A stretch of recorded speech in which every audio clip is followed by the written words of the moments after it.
Mic కూడా capture చేస్తుంది. డమ్మీనా లేక లేదు దిస్ ఆల్సో క్యాప్చర్స్. సో మరి అన్ని ఇంత దూరం పెట్టి బదులు ఒకదాని మీద ఒకటి పెట్టుకోవచ్చు కదా. వద్దా?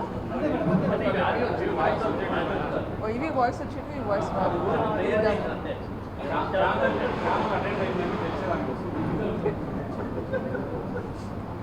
ఇవి ఇంకొంచెం దగ్గర పెట్టుకోవచ్చా? నా గొంతు స్లోలో ఉంటుంది, టాబ్లెట్స్కి సరిపోతుందా అంతే అంటారు. నేను మార్చుకోవాల్సిందే. ద్వేషం అంటే కోపం ఉండాలి. ఇది వరకు మేము పులివెందుల్లో పాత ఇంట్లో ఉండేటప్పుడు, రాజారెడ్డి స్ట్రీట్లో ఉన్నప్పుడు పక్కనే ఇండ్లు ఉంది. సెలవులకు చిన్నప్పుడు హాస్టల్ నుంచి ఇంటికి వచ్చేటప్పుడు కానీ ఇంటికి వస్తే ఒకసారి చుట్టపు చూపుగా వాళ్ళ ఇంటికి వెళ్ళేదాన్ని.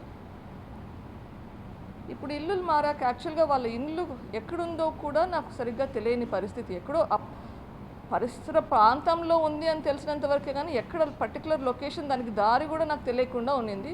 నేను ఈ ఇన్సిడెంట్ జరిగినాక ఒకసారి వాళ్ళ ఇంటికి వెళ్ళినప్పుడు పెళ్ళిళ్ళలో కలుస్తాను. ఎస్, అవినాష్ చెల్లెలు ఇంకా కొంచెం పరిచయం, ఎందుకంటే అమెరికాలో ఉండేది, అప్పుడప్పుడు వాళ్ళ ఇంటికి వెళ్ళేవాళ్ళం. కానీ అవినాష్ మనిషే అంత పరిచయం లేనప్పుడు ద్వేషం ఎక్కడి నుంచి వస్తుందో నాకు తెలియదు. ఈ YS Vivekananda Reddy murder case ఈ పాలిటిక్స్ ఇన్వాల్వ్ కాకుంటే ప్రాబ్లీ ఒక హెడ్ కానిస్టేబుల్ సాల్వ్ చేసి పక్కన పడేసిండే కేసు ఇది. అంత ఎవిడెన్స్ ఉంది యాక్చువల్గా. కానీ పాలిటిక్స్ వాళ్ళ పాలిటీషియన్స్ ఇన్ఫ్లుయెన్స్ వల్ల ఇది నాంచి ఇప్పుడు 5 సంవత్సరాల తర్వాత ఇప్పుడు ఇంకా పోరాడుతూనే ఉన్నాను. మొదటి రోజు నుంచి, వివేకానంద రెడ్డి గారు చనిపోయిన మొదటి రోజు నుంచి పోరాటం మొదలైంది, ఇప్పటికీ సాగుతూనే ఉంది. ఇంకా ఇది ఎంతకాలం సాగుతుందో నాకైతే తెలియదు. కానీ ఒకరు అప్రూవర్ అయినంత మాత్రాన ఆయన తప్పించుకుంటాడు అన్నదానికి ఏమీ లేదు. ఓకే, మా కుటుంబాన్ని నాశనం చేసినారు, మా నాన్నగారిని సంవత్సరం రోజులుగా జైల్లో పెట్టారు, మీరే అంటున్నారు వైఎస్ వివేకానంద రెడ్డి మీకోసం చాలా కృషి చేశారు అని. ఆయన అంత దారుణంగా హత్య చేస్తే ఆయన సంగతి ఏంటి, ఆ కుటుంబం సంగతి ఏంటి? వాళ్ళు ఫ్యాబ్రికేట్ చేస్తారా? సిఎఫ్ఎస్ఎల్ ఫ్యాబ్రికేట్ చేశారు, సర్వే ఆఫ్ ఇండియా వాళ్ళు ఫ్యాబ్రికేట్ చేసి అందరూ కలిపి ఈయన మీద కక్ష ఉంది కాబట్టి ఆయనకు అగెన్స్ట్గా రిపోర్ట్ తయారు చేశారంట. మీ ఫోన్ తీసుకొని పోయి వాళ్ళ చేతికి ఇచ్చేసేయండి, మీరు అది వాట్సాప్ కావాలా యాక్టివిటీనా ఎవరికా అన్నది క్లారిటీ వచ్చేస్తుంది. అదంతా కాకుండా ఎందుకు ఈ సంభాషణ? 6:25 అవినాష్ ఈ మనిషితో పాటు కలిసి ఉన్నాడు కాబట్టి ఆయన ఇంట్లో ఉన్నాడు అనుకోవాల్సిందే.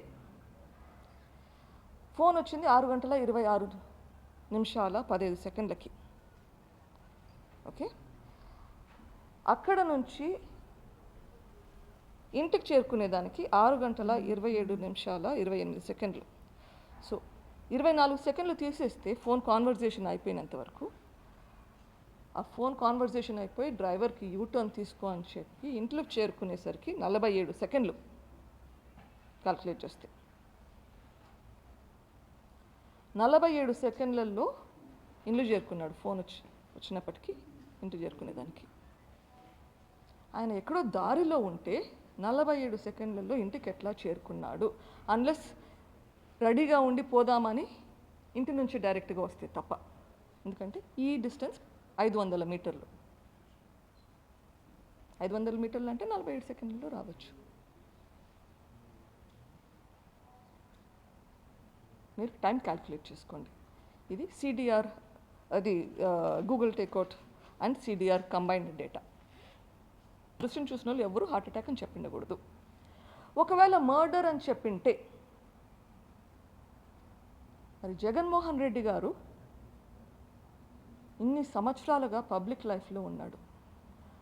చిన్నాన్నకు మర్డర్ అని జరిగిందని చెప్పింటే నన్ను అడుగుతున్నారు నేను ఎందుకు పోలీసుని కాల్ చేయలేను. నాకు పాలిటిక్స్ తెలియదు, పోలీసులు తెలియదు, నేను ఏదో డాక్టర్ పని చేసుకుంటూ ఉన్నాను, మా హస్బెండ్ బిజినెస్ చేసుకుంటున్నాడు, మాకు అవగాహన లేదు, పొరపాటు అయ్యింది. ఎస్, జగన్మోహన్ రెడ్డి గారు ఏం చేస్తున్నారు? చిన్నాన్నకు మర్డర్ అయ్యింటే నెక్స్ట్ కాల్ ఆయన డీజీపీకి ఫోన్ చేసి ఉండాలన్నా కాదా? డీజీపీకి, డిఐజీనా, ఐజీనా, ఏడీజీపీనా ఎవరికి ఎందుకు ఫోన్ చేయలేదు? మీ చిన్నాన్నకు మర్డర్ అయ్యింటే నువ్వెందుకు ఫోన్ చేయలేదు? ఆ దృశ్యం చూసినప్పుడు అది హార్ట్ అటాకా, మర్డరా మీకేమనిపించింది? మీరు మీ జగనన్నకి ఏం చెప్పారు? I think he has to explain that. 2019 రాత్రి ఇంకొక విట్నెస్ తర్వాత అనంతపూర్లో చనిపోయారు. ఇట్లా మనుషులు చనిపోతున్నారు, విట్నెసెస్ స్టేట్మెంట్స్ భయపడుతున్నారు అని చెప్పేసి ట్రయల్ మారింది. ఇంకా దాని గురించి ఇంకేం చెప్పాలి చెప్పండి? ఈ 5 సంవత్సరాలు ఏ ఒక్కసారైనా మీరు వివేకానంద రెడ్డి చేసిన మంచి గురించి ఒక్కసారైనా మాట్లాడారా?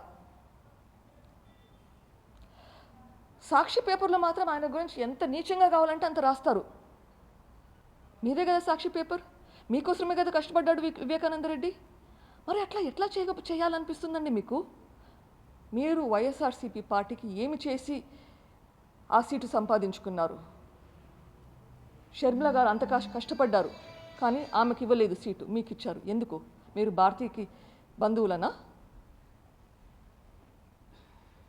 ఆమె కష్టం మీకు గుర్తు రాలేదా? వివేకానంద రెడ్డి కూతురుగా ఆయన ఆఖరి కోరిక తీర్చే అవకాశం మీకుంది. స్కిప్ this election, withdraw your nomination.